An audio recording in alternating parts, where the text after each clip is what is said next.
Thank you, my friend. Thank you, you legal immigrant. Welcome to America. Wow, thank you. Thank you all. Oh, thanks very much. What a nice welcome in a room full of the best people in Iowa. I tell you, it is just to sit here and look and soak this up is a gift to me. It just lifts my heart to see all of you and know what you're doing every day. Your work, your prayers, the way you raise your families, the way you set an example for others, the way you live this life. It lifts my heart. And to be able to be here to welcome people like Senator Mike Lee and his wife here to Iowa, to get a feel and a sense of what we're like here. And, you know, he from the B state. And so I don't think he brought that in, but in Utah, they don't use the carrot and the stick. They use the honey and the venom. And that's another way to get things done, Mike. Just thought I'd throw that in there. But as I'm listening as this program began tonight, I want to make a point of my observation that I don't know that everybody puts in that order, and that is we start out first with the prayer, then with the pledge, then with the national anthem. That's because it's God, then country. The prayer first, then the pledge, then the national anthem. And all of us together in this room, I notice a difference between the way we say our Pledge of Allegiance in the beginning of every Republican conference and at the beginning of our sessions in Congress. And it is when we get to one nation under God. Here, when we say there, they say one nation under God, indivisible. Kind of all one sentence. And some of us pause in the middle and you get this hodgepodge of tone. Here, not a single person walked through that. We stopped. We said one nation under God, indivisible.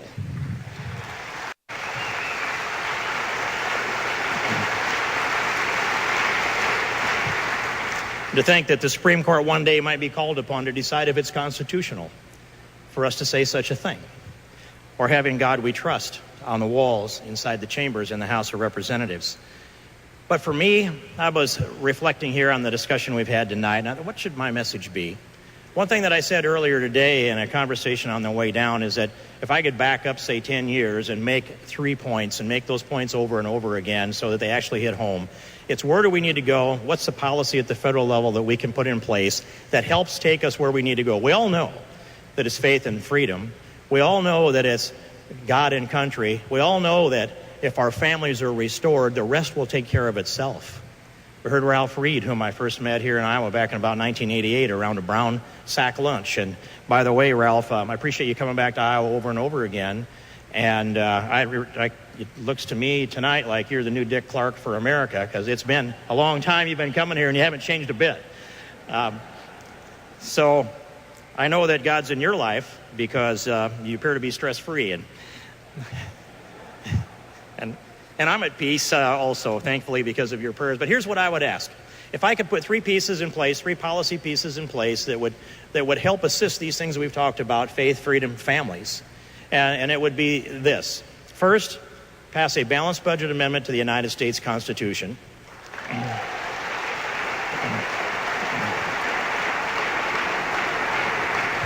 Because we are not going to find the will in the United States Congress to balance our budget, to tighten our belt, to take on the pain that's necessary. Instead, we're borrowing money, and the collateral that we use, you always have to have collateral. You put your house up for a mortgage, your car, your business, whatever it might be. Well, you know what we put up for collateral? The labor of American children yet to be born. That's the mortgage. And it's immoral for us to live at a standard. In the richest country in the history of the world, the richest generation in the history of the world, and we can't figure out how to live within our means, we've got to borrow from our future grandchildren. It's immoral for us to do that. And the only way we fix it, I think, is to push a balanced budget amendment through to the 38 states necessary to get it ratified. That's one of the 3 pillars that I think, the 3 legs that we need to have to take the country where it needs to go. Second one is, you've seen what's happened with the IRS. The Obama administration has unleashed the discriminatory powers of the Internal Revenue Service to discriminate against his political enemies. You've seen it through the news over and over again. If your title had liberty in it, they went after you. I don't know if you've been audited, Steve Scheffler, but you got to be a target of the IRS. And so when you have an administration that's using the IRS as a political weapon against its political enemies, And we understand from the economic side that anything that we can do, everything that we might do to establish and abolish the IRS and establish a national sales tax, it does everything good that anybody's tax policy does that is good. It does them all better. We know that. But there's another piece of this. Every little kid that grows up in America has to walk up there to the counter of the convenience store after they save their dimes and nickels and put a couple of dimes up there for their baseball cards or their Barbie doll clothes or whatever kids buy today. And they will have to dig a little deeper for Uncle Sam. Here's one dime for Uncle Sam. Here's another dime for Uncle Sam. And they will realize the federal government is expensive, it's intrusive, and they're going to demand less government.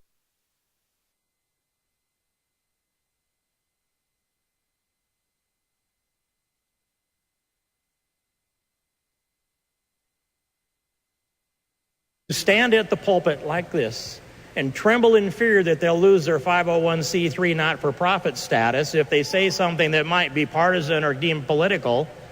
You get rid of the IRS, you get rid of the full Internal Revenue Tax Code and go to a national consumption sales tax. You don't have any of those decisions anymore, and all of our pastors can preach in a full-throated way the word from the book, from the pulpit.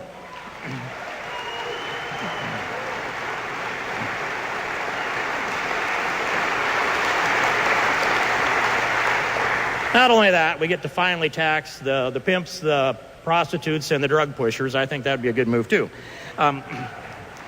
Third thing, school choice.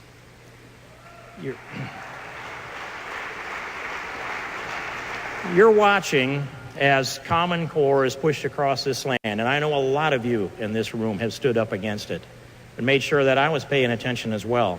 This Common Core is something that is generated out of the Department of Education, not with the endorsement of the United States Congress or the people of this country, but from this administration and a little earlier. We don't need a national curriculum. We need parents deciding what our kids are going to learn.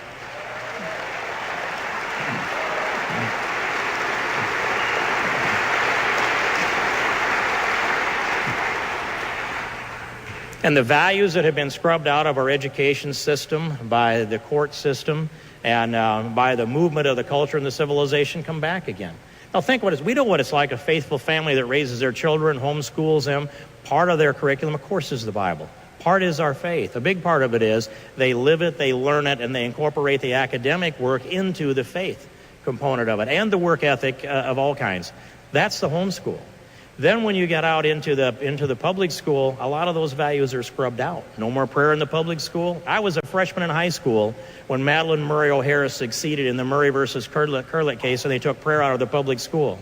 And I remember sitting there thinking, what would they do if we just continued to pray? How does the Supreme Court enforce such a ruling? Now, I don't know why I came to that conclusion as a know-nothing freshman in high school, but I had a vision in my head of, do they send in the army to stop us from praying? The only way to stop us, and this is freshman in high school vision, I can see it in my mind's eye today, they would have to empty our schools and chain the doors shut to stop prayer in public schools. But we respected the Supreme Court instead. And look what we've got. We've got a society that's watching our values be scrubbed out systematically, even within a public education system. So here's what I would say we do. Let's consolidate the money that's necessary to educate a single student and each student. Let's put that into one check. Let's staple the check to that kid's shirt collar and point to only one person or two, mom and dad, and say, get that kid an education wherever you choose. Let it be a parent's decision.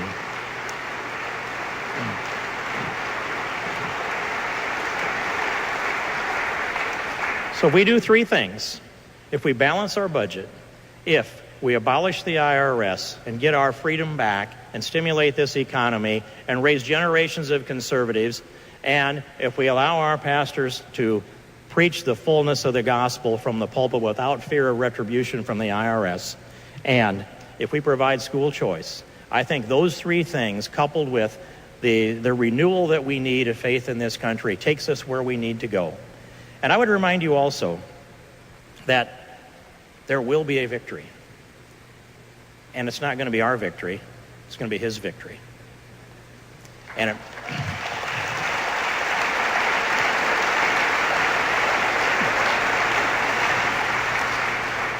his victory will come in his time, perhaps not in ours. And so we should think of it in this terms. If God tapped us on the shoulder today and he said, what would you ask for? What can I grant you? Let our wish be this. Let our prayer be this. Let me continue to serve you with joy. Let me serve with joy.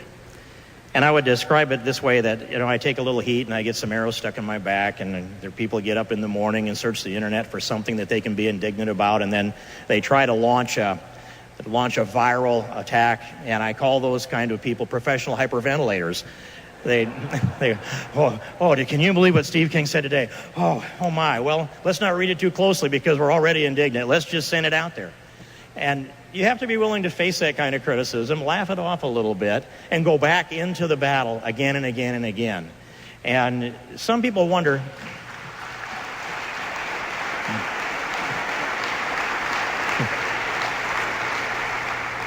how can you do that? And they also wonder how it is that you can send your Labrador Retriever out into the ice to retrieve a duck that's down out on the decoys. Send that dog, that poor old dog, out into that cold, icy water to go get that old duck and bring it back to you. How can you treat that dog like that? And I look at him and I think, how do you stop him? He's bred for it. And that's what we need to be. Steve Scheffler's bred for it. I'm bred for it. Mike Lee is. Ralph Reed is. A lot of you in here are. Let's ask for that. Let's ask for that strength, and let's have the joy of the battle. Draw your strength from the joy of the battle, and you'll never have a bad day. You'll always be serving him. The victory will be in his time, perhaps not in ours. And you can go to your final rest with a smile on your face and know that you serve the Lord each day of your life. So thank you very, very much. God bless you all. I appreciate you very much. Thank you.